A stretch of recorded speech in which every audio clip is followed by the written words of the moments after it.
Continuamos hoy, amigo oyente, nuestro recorrido por este libro de Habacuc. Y al llegar al capítulo 3 podemos ver que ha ocurrido un gran cambio en la vida de este hombre. Vamos a ver, cuando lleguemos al final de este capítulo, que Habacuc ha cambiado, ha dado una media vuelta. Este pequeño libro comienza en la penumbra. Parece que él tuviera un signo de interrogación por cerebro al comienzo. Él está haciéndole preguntas a Dios, pero luego él concluye su libro en gloria con una gran exclamación. Es una nota elevada de alabanza.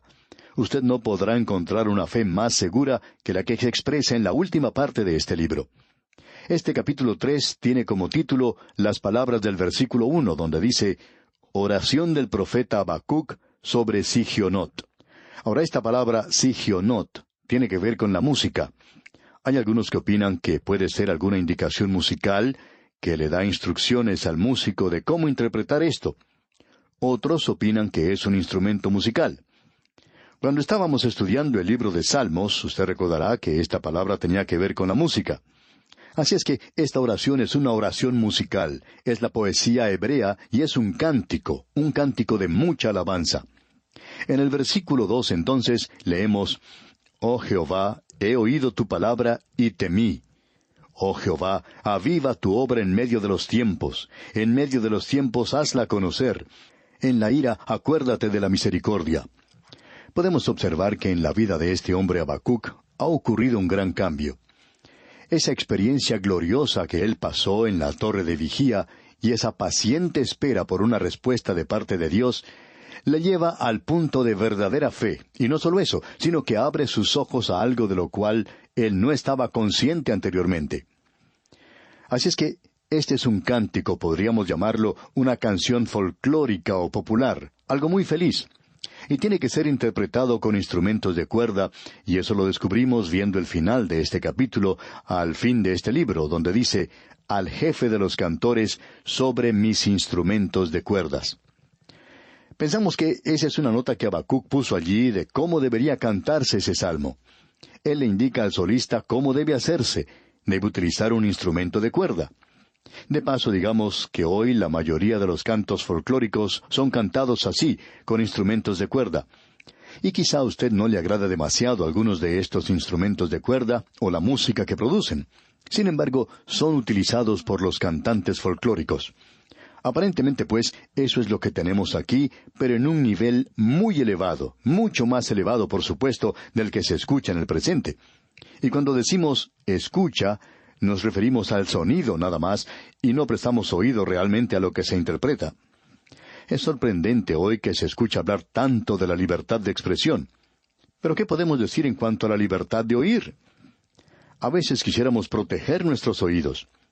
Sencillamente porque un cualquiera insiste en tener su libertad de expresión, pues ofende nuestros oídos, porque tenemos que escuchar la canción esa que no nos interesa en realidad. Y a veces yo tengo que escuchar algunas canciones un poco pasadas de color. Eso, por supuesto, basado en mi propia opinión, pero esa persona tiene que tener su libertad de expresión. Pero no consideramos hoy que también deberíamos tener un poquito de libertad para nuestros oídos, y no tener que escuchar toda esa basura que circula en el presente. Es lo mismo que ocurre en algunos países en los tribunales. El criminal debe ser protegido y al hacer eso se deja sin protección a los demás ciudadanos. Y parecería como que el criminal tuviera más derechos que el ciudadano honrado, que no desobedecerá, que se comporta según la ley siempre. Y parecería como que nosotros estuviéramos tomando las cosas al revés. Pero volviendo a lo que tenemos aquí, debemos decir que este es un cántico maravilloso. No creemos que esto llegue a ofender a nadie que lo escuche. Es una canción hermosa y es una oración. El profeta está diciendo aquí, he oído tu palabra. Es decir que Dios me ha contestado. Dios le ha dicho, Habacuc, yo quiero que tú permanezcas en la torre de vigía y quiero que tú andes por medio de la fe. Quiero que tú confíes en mí. Quizá tú creas que yo no estoy haciendo algo en cuanto al pecado de mi pueblo, pero sí lo estoy haciendo. Estoy preparando ahora una nación, a los caldeos, los de Babilonia, y ellos van a ser utilizados por mí. Antes usé a los de Asiria, en el reino del norte. Ellos tuvieron que soportar mucho mi ira. Pero cuando yo termine con esto, entonces los castigaré a ellos y los juzgaré justamente. Ya hemos visto esos 5 lamentos o ayes en los 2 programas anteriores. Estos eran pecados grandes, nacionales, que habían derribado a una nación. Y Dios estaba actuando para derribar a esa nación. Lo interesante de todo esto es que este hombre Habacuc cambia completamente de modo de pensar. Él dice, he oído tu palabra y temí. Ahora, ¿de qué tenía temor el profeta? Bueno, él había pensado que Dios no estaba haciendo nada. Y ahora él está atemorizado pensando que Dios está haciendo demasiado. Notemos lo que él dice aquí en el versículo 2. Oh Jehová, he oído tu palabra y temí. Oh Jehová, aviva tu obra en medio de los tiempos hazla conocer. En la ira acuérdate de la misericordia. Él dice, Señor, yo no pensaba que tú estabas obrando, yo no creía que tú estabas haciendo nada, pero ahora puedo ver que estás actuando en juicio. Ya que estás actuando en juicio, quiero pedirte que te acuerdes de la misericordia. Acuérdate de ser misericordioso, aun con los caldeos, y ten misericordia de tu propio pueblo. Antes, el profeta había pedido que cayera fuego del cielo, no solo sobre su propia nación que se había apartado de Dios, sino también sobre los caldeos. Pero ahora le está diciendo, acuérdate de la misericordia. Él sabe que Dios es misericordioso y que Él es lleno de gracia. Él no desea que ninguno perezca, pero parecería que hoy Él no está haciendo nada. Pero si usted, amigo oyente, y yo pudiéramos ascender a la torre de vigía de Habacuc y pudiéramos aprender que el justo vivirá por su fe, usted y yo podríamos tener una fe viviente en Dios y podríamos observar cómo Él está actuando detrás de la escena. Podríamos ver todo lo que está en movimiento en el presente. Y creemos que usted, tanto como nosotros, nos sorprenderíamos de la misma manera en que se sorprende Habacuc y quizá clamaríamos junto con él por la misericordia de Dios.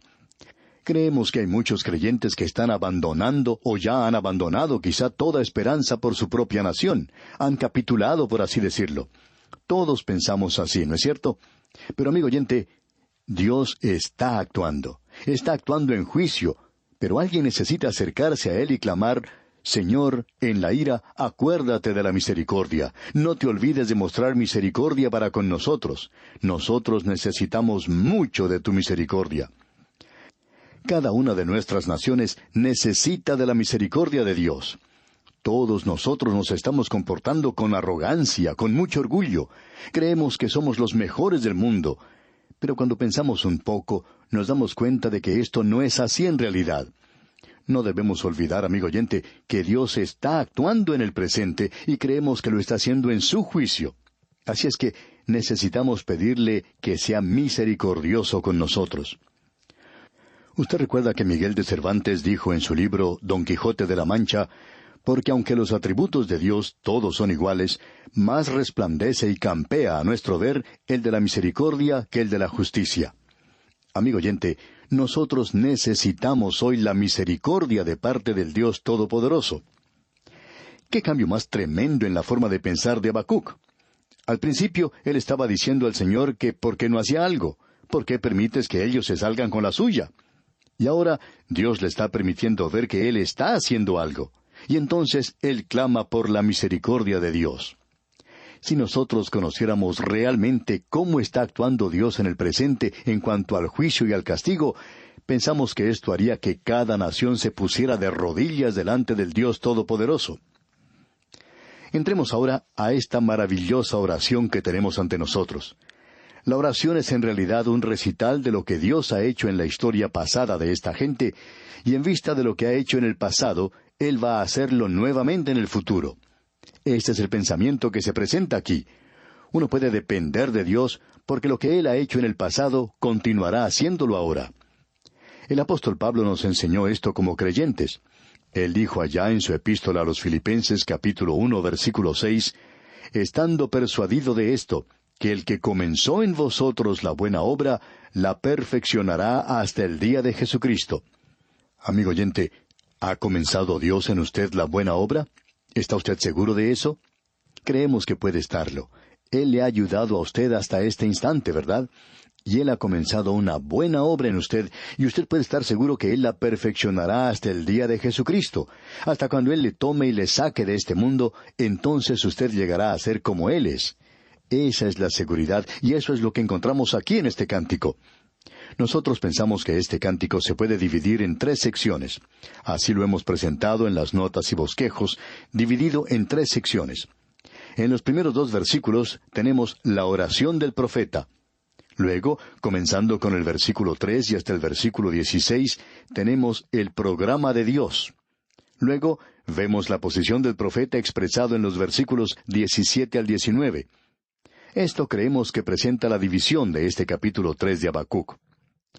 Ahora, hablando de este programa de Dios, creemos nosotros que aunque ninguno es mencionado por nombre, hay 3 hombres que pueden estar en la mente del profeta, porque este no es un salmo acerca de lo que algún hombre haya hecho, sino que es un salmo acerca de lo que Dios ha hecho a través de los hombres. Los hombres no son mencionados por nombre aquí. Hay muchos que solamente ven 2, es decir, 2 hombres. Creemos que en los versículos 3 al 6 se indica a Abraham. Luego, en los versículos 7 al 10, tenemos a Moisés. Y en los versículos 11 al 15 se menciona a Josué. Esta es la forma en que nosotros dividiríamos esta sección en particular. Pero hay otros que piensan que Moisés se menciona en la primera sección. Veamos ahora lo que dice el versículo 3 de este capítulo 3 de Habacuc. Dios vendrá de Temán, y el Santo desde el monte de Parán. Sela. Su gloria cubrió los cielos, y la tierra se llenó de su alabanza. Ahora aquí se menciona 2 ciudades, Temán y Parán. Estas son ciudades de Edom. Y muchos piensan que eso tiene que ver con los hijos de Israel. Ellos salieron de la tierra de Egipto, pero en realidad Abraham fue allí primero. Usted recordará que Abraham fue primero a Egipto. Luego tenemos esta interesante palabra, Sela. Esta es una palabra que también encontramos en el libro de los Salmos. Y esto también puede indicar que aquí tenemos un salmo. Ahora hay diferentes puntos de vista en cuanto al significado de esta palabra, Sela. Hay muchos que piensan que es una pausa en la música, un lugar para tomar aliento. Otros opinan que aquí es donde comienzan a sonar los tambores y que la música alcanza un tiempo crescendo. Sin embargo, muchos opinamos que lo que aquí indica es algo que mencionamos antes, y es pare, mire y escuche. Esto puede observarse muchas veces en los cruces a nivel de ferrocarril. Quizá usted recuerde haber visto justo antes del cruce un letrero que dice pare, mire y escuche. Pues bien, esto es lo que significa esta palabra, Sela, en este salmo. Dios vendrá de Temán y el Santo desde el monte de Parán. Ahora siéntese y tome nota de esto, está diciendo Dios. Esté seguro de oír esto. Y el cantor tiene que detenerse y tocar los tambores aquí. Sela.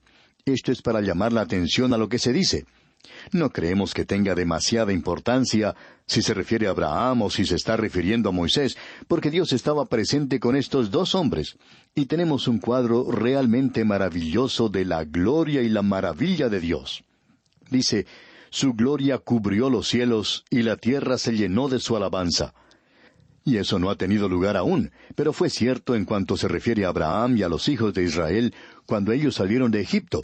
Al comienzo hubo alabanzas en sus corazones. Por supuesto que más adelante ellos llegaron a quejarse y a lamentarse por el resto de la jornada, pero la gloria de Dios cubrió los cielos. Creemos que como creyentes necesitamos tener una viva impresión de la gloria de nuestro Dios, de cuán majestuoso, cuán maravilloso, cuán poderoso, cuán misericordioso es Él. Sigamos leyendo ahora aquí en el versículo 4 de este capítulo 3 de Habacuc. Y el resplandor fue como la luz, rayos brillantes salían de su mano, y allí estaba escondido su poder. Usted se ha dado cuenta que cuando sale el sol, se puede observar que aparecen rayos de luz. Bueno, ese es el cuadro que se nos presenta aquí.